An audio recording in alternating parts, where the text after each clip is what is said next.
تعرف إن العلامة التجارية ليبتون في الأصل كانت محلات بقالة؟ خلينا نرجع بالزمن فلاش باك لسنة 1848 في مدينة جلاسكو بسكوتلاند. اتولد توماس ليبتون ونشأ في عائلة متواضعة من الطبقة العاملة، وقدرت العيلة تغرس في حياة توماس الشاب أخلاقيات عمل لا مثيل لها ورغبة شديدة في النجاح. في سن 15 سنة قرر توماس السفر لأمريكا، لأن كان عنده أمل إنه هيلاقي هناك الفرص اللي هتخليه ينجح. في أمريكا الحياة ما كانتش سهلة، واشتغل في العديد من وظائف البيع بالتجزئة، ولأنه متأسس في أحضان عائلة مناضلة من الطبقة العاملة استوعب المهارات والاستراتيجيات التجارية اللي بعد كده هتبقى أساس لمشاريعه الخاصة.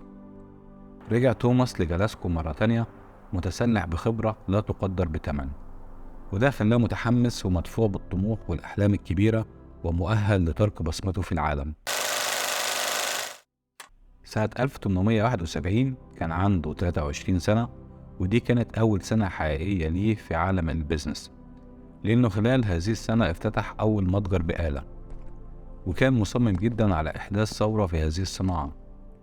بدأ التركيز بالاستغناء عن الوسطاء اللي بينه وبين منتجي المنتجات اللي هم الموزعين وتجار الجملة في عصرنا الحديث، وبدأ يشتري مباشرة من المنتجين، وبالتالي ده هيقلل تكلفة المنتج وهيكون بيوفر نفس المنتج اللي في السوق بس بأسعار أقل، وده خلاه ينافس وبقوة في عالم التجزئة.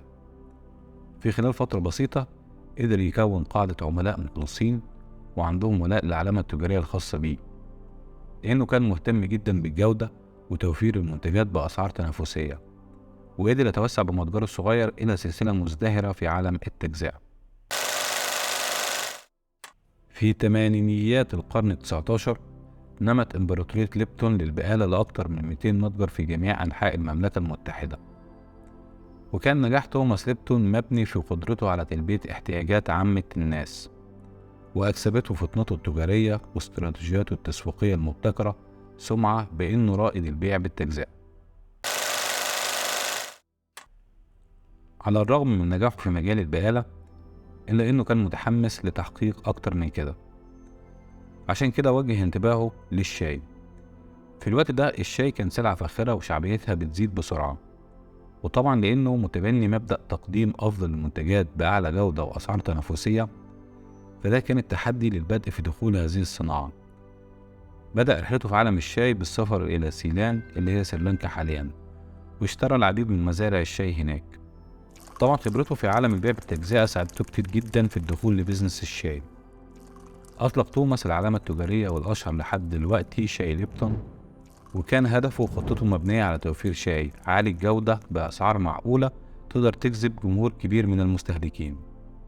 وساعدت استراتيجياته المبتكرة في عمليات التعبئة والتغليف وحتى الإعلان على نمو العلامة التجارية شاي ليبتون لمستويات غير مسبوقة لتصبح الأشهر في التاريخ.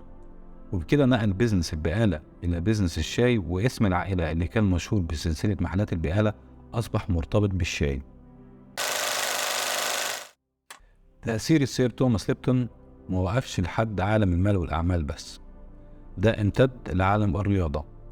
كان معروف عنه إنه شخصية مهووسة برياضة اليخوت، وفي الفترة من 1899 لحد 1930 راعى ليبتون 5 محاولات للفوز بكأس أمريكا المرموقة في رياضة اليخوت. وعلى الرغم إنه ما فازش أبدا بالكأس، إلا إن الروح الرياضية والمثابرة اللي كان بيتمتع بها أكسبته الاحترام والإعجاب في جميع أنحاء العالم. وتقديرا لإسهاماته في هذه الرياضة الشعب الأمريكي كرمه بكأس شرفي. الحقيقة إن إنجازات السير توماس ليبتون ما كانتش مقتصرة على حياته المهنية فقط، بالعكس ده كان فاعل خير مخلص، وكرس حياته لتحسين حياة الأشخاص اللي أقل حظ. على سبيل المثال خلال الحرب العالمية الأولى استخدم ثروته ونفوذه لدعم مختلف جهود الإغاثة في الحرب وتوفير الغذاء والإمدادات للمجتمعات المتضررة. من بدايات متواضعة لإمبراطورية شاي عالمية، تعد قصة حياة السير توماس ليبتون شهادة على قوة الطموح والابتكار والمثابرة، ولا يزال إرثه كرائد أعمال ذو رؤية ورياضي يلهم الكثير من الأجيال إلى وقتنا هذا.